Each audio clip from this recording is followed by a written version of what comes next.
MSP here, and today I'm responding to a request from the Kaijudist, who is asking for another Kraken packs for the new Frostheart expansion.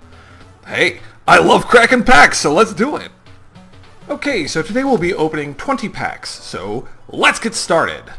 Pack number 1. We are finally at set 7. How exciting is that? Okay, so let's have a look. I've done a couple of drafts, but I haven't looked at all the card sets, so I'm just going to see if there's anything. The new resources are fantastic. 0-1, gain a threshold, gain a charge, and then a Fate Weave, which is either you choose to put a random resource or a non-resource from your deck on top of your deck. So most of the time you'll just do that when you want to guarantee one or the other. So let's see here. Chomp Knight, Undead Zombie. Plants seem like something that's definitely usable in this, at least for PvE. The new Interrupt, that's great. 3-cost Interrupt with a Fate Weave, and our first rare. Of course, how appropriate. Promiscuous Succubus. That is fantastic. Flight, Deathcry. There's a lot of Deathcry effects in Frostheart, and there are people are thinking that there may be like a Deathcry deck out there. Again, since I mostly do a lot of PvE, I'm not too fussed. Let's save that chest. I'm not too fussed about the viability, top-end viability for mechanics. I just like fun mechanics. Okay, here we go. Number 2.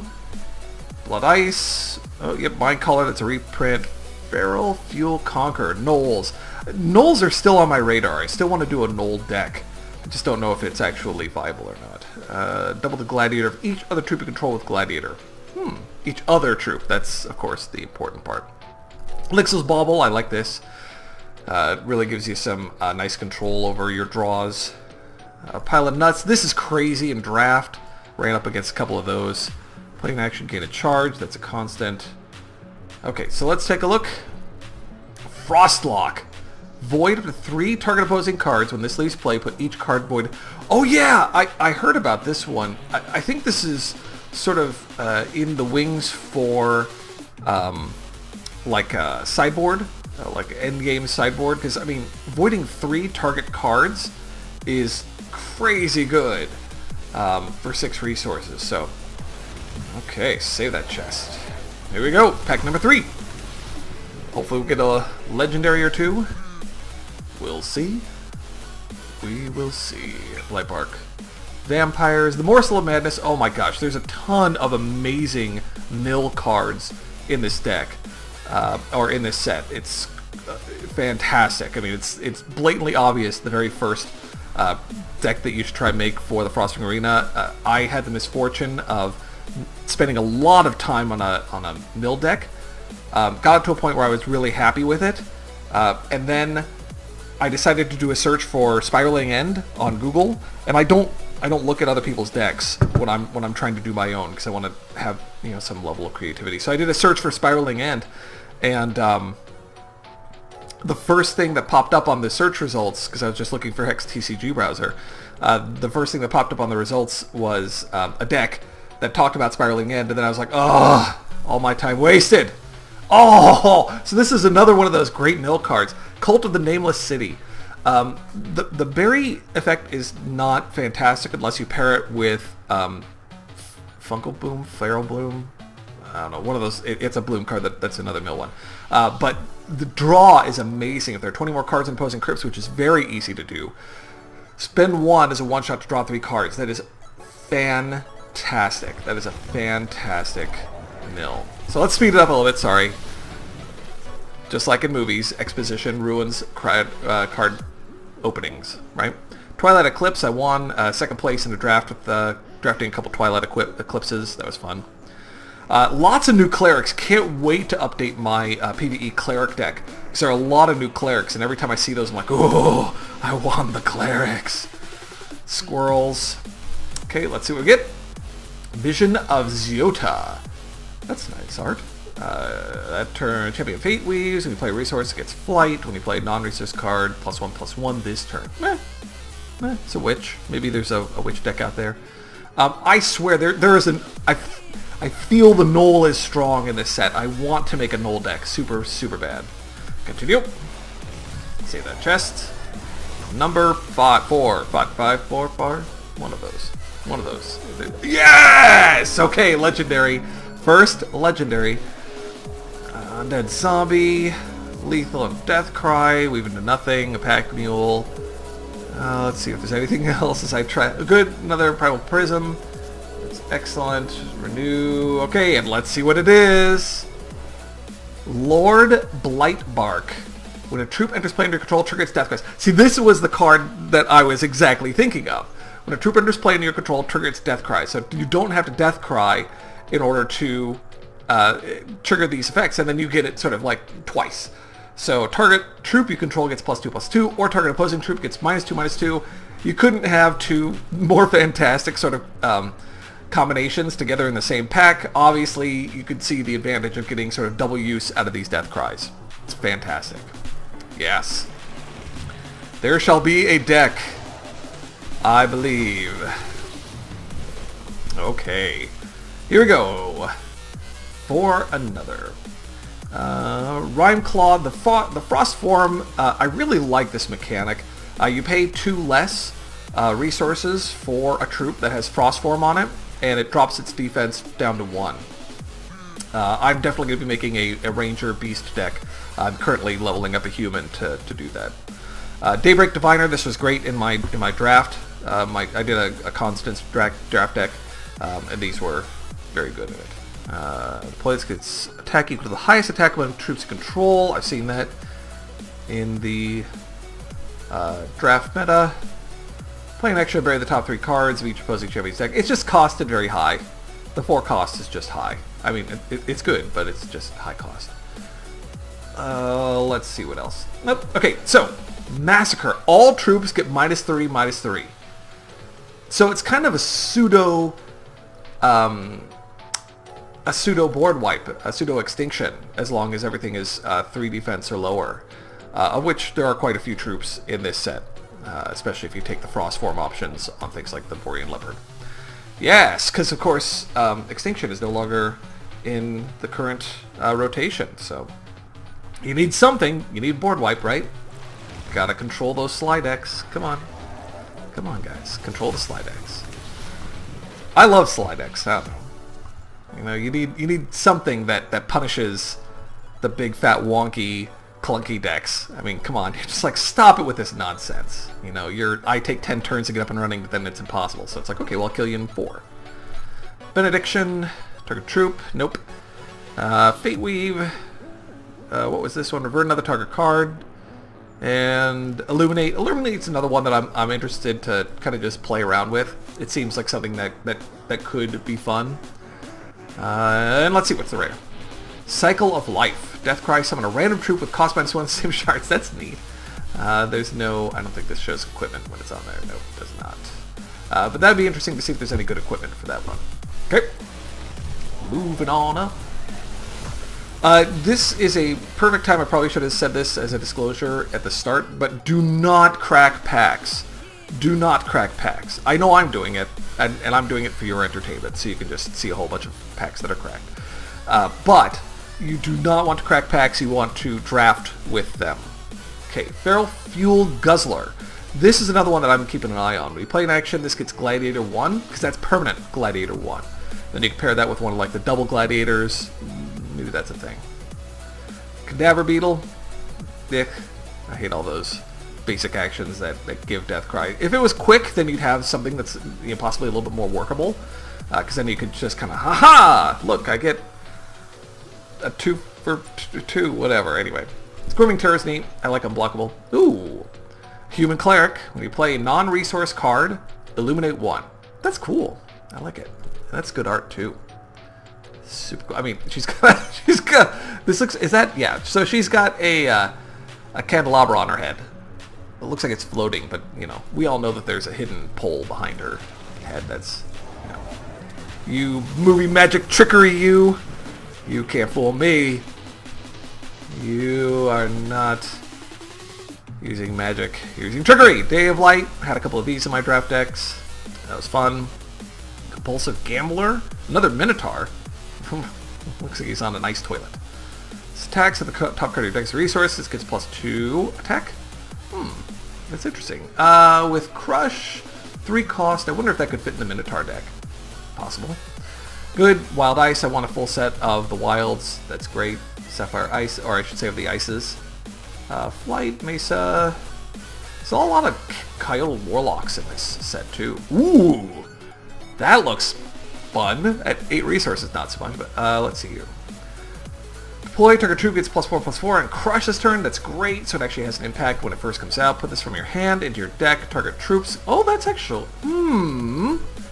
That is actually interesting, because then it's a 3 cost, +4/+4 with Crush. Is there... I think there's an action that's 2 cost +3/+3 Crush? I don't know. The 3 cost on this, on the Primordial Silverback, that feels decently costed. Especially because a lot of wild decks, you are running lots of troops, and so finding the space for actions is difficult. So having this sort of hold double duty, that seems nice. This would likely go into a wild deck if I made it.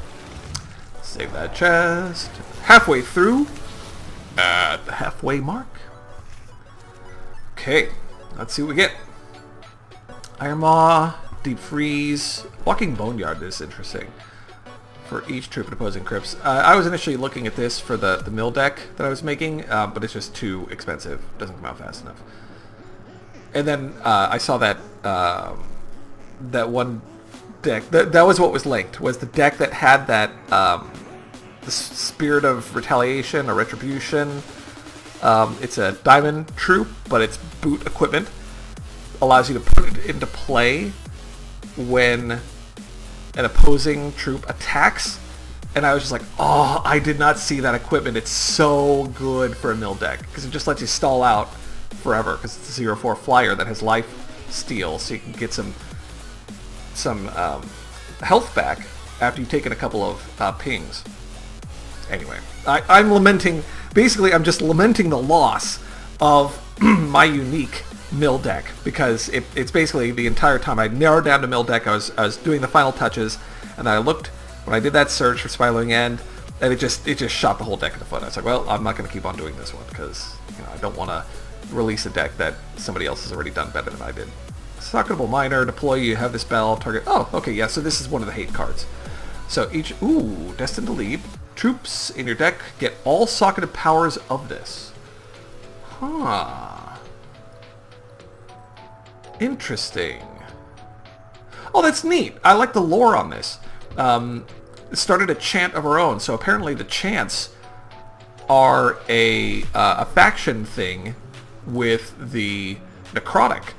That's interesting, because of course we have the cards, all the different chants, like Fury Chant and Verdant Chant.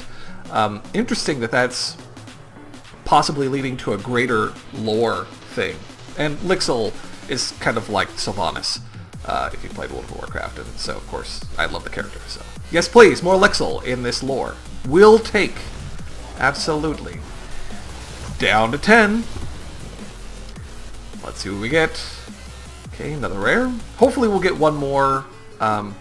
Okay, so this is another one of those human clerics that I'm keeping a close eye on. There's another one that's from the Frost Ring Arena that's a 4 cost that gets +1/+1 when you gain health, and with equipment it's +1/+1 when you gain health for each cleric you control. So that's obviously going in the deck. I looked at it and I was like, oh, this is going to be such a good closer for my PvE cleric deck, my Coyote cleric deck. I think that's it. Okay, second at this. Runic Upheaval. Drew a non-resource. It gets, when you play this, deal damage to target opposing champion or troop equal to its runic cost. And runic lets you basically transform it. Runic is, when you play the card the first time, it goes onto your board state as a constant that says that when you draw a resource or play a resource, I can't remember, one of those two. When you draw a resource or play a resource, it turns back into the card and goes back into your hand, if I'm not mistaken. So that could be really neat. I mean, that could be, a constant, because it draws a card. yes, it's expensive for 4 costs, but this could be a good reach that just keeps bouncing back into your hand and then killing. I don't know if Runic is only one time or if it's as many times as you want. I don't know. I think it's as many times, but I haven't fought against any Runic decks. But this seems like it has definite potential, Runic Upheaval. I could see that in like a Bombus deck as a finisher. It is expensive at 4, yes, absolutely. But because it draws a card, that could be worth. I guess the Bombus might not be a good fit because his costs are low. And if you're just pinging for 1 and drawing a card for 4, that doesn't sound fantastic. Whimsy Witch, this card is a nightmare in draft. Nightmare. Transforming. Okay, let's see what the rare is. Oh, that's fantastic. Yes, please. Double Cult of the Nameless City. Absolutely. Saved that. Thank you. Yeah, the mill deck is just a no-brainer. I'm still heartbroken. Oh my gosh, look at all these double shards. Okay, Volt Wrench. Oh, that's right, I must have Prisms, because that's a reprint. Okay. I haven't gotten any of the Fungal Blooms. I think it's called Fungal Bloom. That's the uncommon, or is it a common? I don't know. Okay, so the rare is Cage. That's like Commander Prompt. Troops you control get a random boon. When another troop enters play under your control, that troop gets a random boon. Okay, sure. It's way too costly. And all right, excellent rare chest. That's what I thought. I thought I saw that. Okay, let's see what we get. Frostheart, Orchinaya. Steadfast. When this attacks or block, Fate Weave. Would this be worth? Possibly. There's always that with the Kyle the Cleric. There's always that inkling, like, am I done being mono diamond? Is there enough good cards in Diamond Wild to warrant switching to a 2-shard deck? Up until now, there's in my opinion, I know a lot of people use Wild Diamond, but with the consistency of Mono Diamond and the power that you have in Mono Diamond with like the Mesa Totemists, and now that new one that's more cost, I mean, you've got so many, and then a Righteous Paladin. I mean, you've got so many cards that you do not need to branch out to mono to dual shard. Just stay Mono Diamond, in my opinion. But this is nice. But this is nice. Oh, good. Permafrost. Nice. This is interesting. Choose a card in your hand. That card loses all thresholds. I like this. I like this resource, especially because it's 1/1. I think that has potential. You know, especially when you're doing like splashing. You know, if you're splashing like a 1 of or a 2 of. You know, you see that in a lot of the legacy decks in Magic. You know, you'll have a 5 color deck, and just having this sort of resource in your hand could just be amazing to just wipe the thresholds off of something that's like ridiculously thresholded, like a Tarask or something. I'm not that you'd play a Tarask, but anyway. But that's the kind of thing. Or like one of the for PvE, the Oni Assassin. Like playing for Permafrost, you're just like, boom, it loses all thresholds and you can play it whenever you want to. Like, that is fantastic. So, a lot of, I've got 2 of these so far, and I feel like there's a lot of deck building goodery that can be done with that. I like it. Okay, 6 left. Getting down to the wire. Here we go. Oh, yes! Another legendary. That is perfect. Okay, so let's see. Radiant Servant. This is another one of those human clerics because it's got flight. I like it. That may see its way into the deck. Pile Drive. This is another big one. Oh yeah, here it is. 1 cost, 2/2. Gladiator gets an additional 2/2. Citizen, Blightbark Thrall. This was I drafted like 4 of these in a deck, and it's just like it just keeps coming back. Really good when paired with the like the milling or anything that's just looking to stall out an opponent. Like what I had was the Constance deck, so that really pulled its weight. And yes, Renaz, excellent. Woo! At the end of your turn, run up to 1 target troop in a grip, put it in play under your control. It gets life drain. You lose health equal to that troop's cost, but who cares? Because you've got the angriest dragon ever. It's so good. Oh my gosh. I don't know what's better. I love dragons, so I'm going to extended art this. I don't know what's better, old Uranaz or new Uranaz. This one, at least you don't have to... This one you don't have to attack to steal a troop.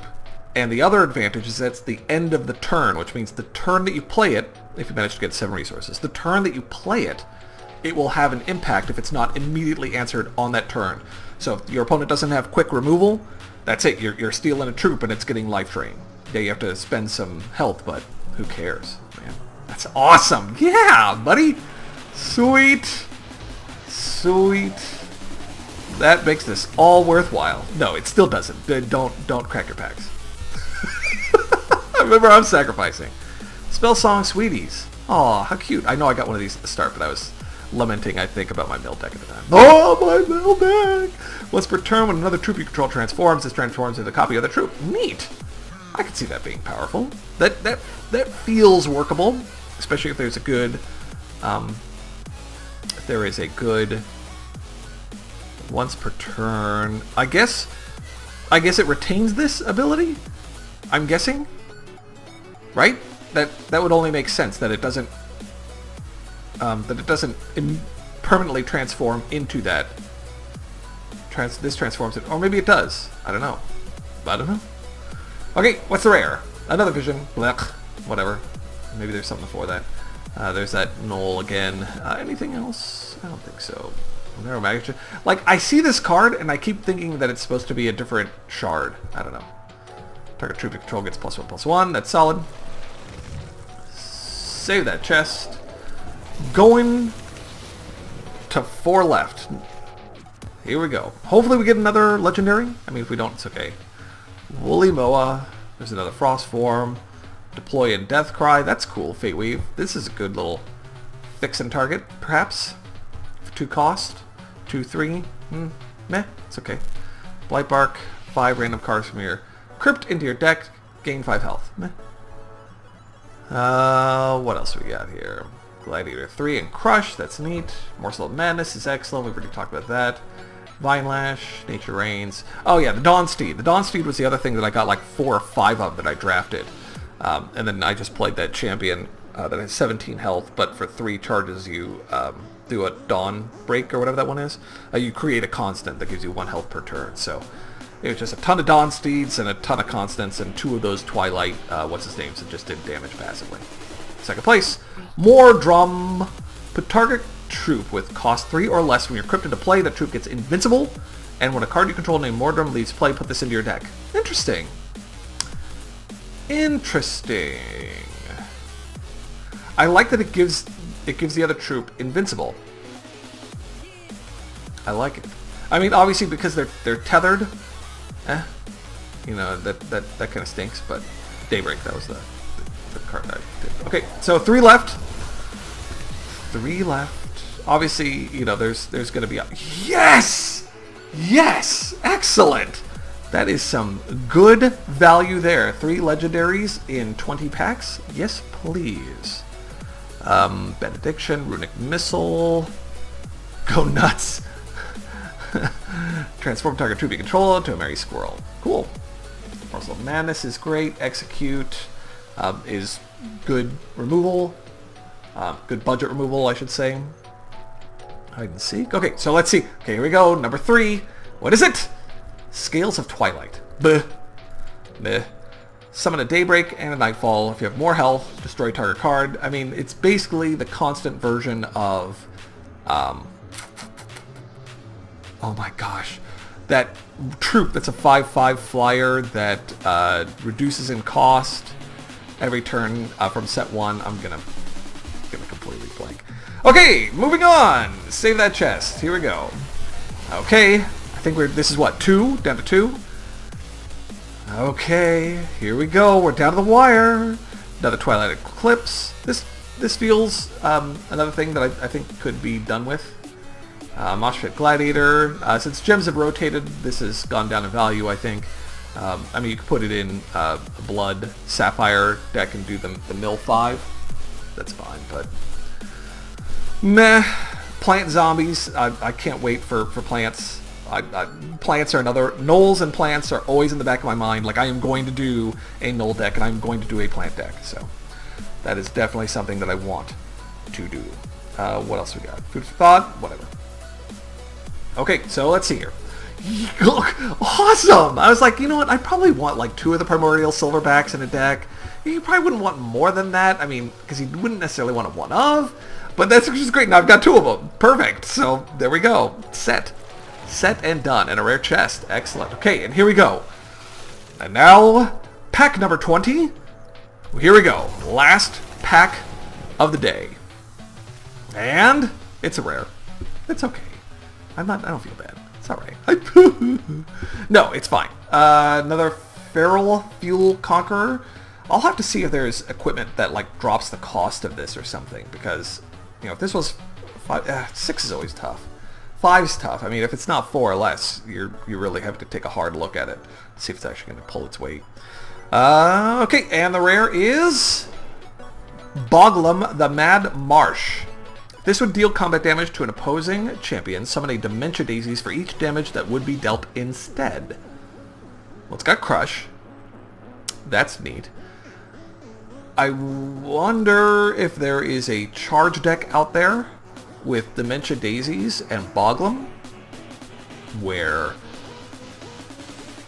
if you have the equipment in PvE, I'm saying PvE, absolutely not constructed, but in PvE, I wonder if the equipment for Dementia Daisies is it buries 3 cards instead of 2, and I'd imagine that when you summon Dementia Daisies from this effect, that it would take on the powers or the equipment powers, and if so, there may be some kind of super fast get this reduced in cost and then played out. I don't know. Looks neat. I like it. I mean, I like the way it looks, and it's featured in the Nameless City too. So, excellent. There we go. 20 packs.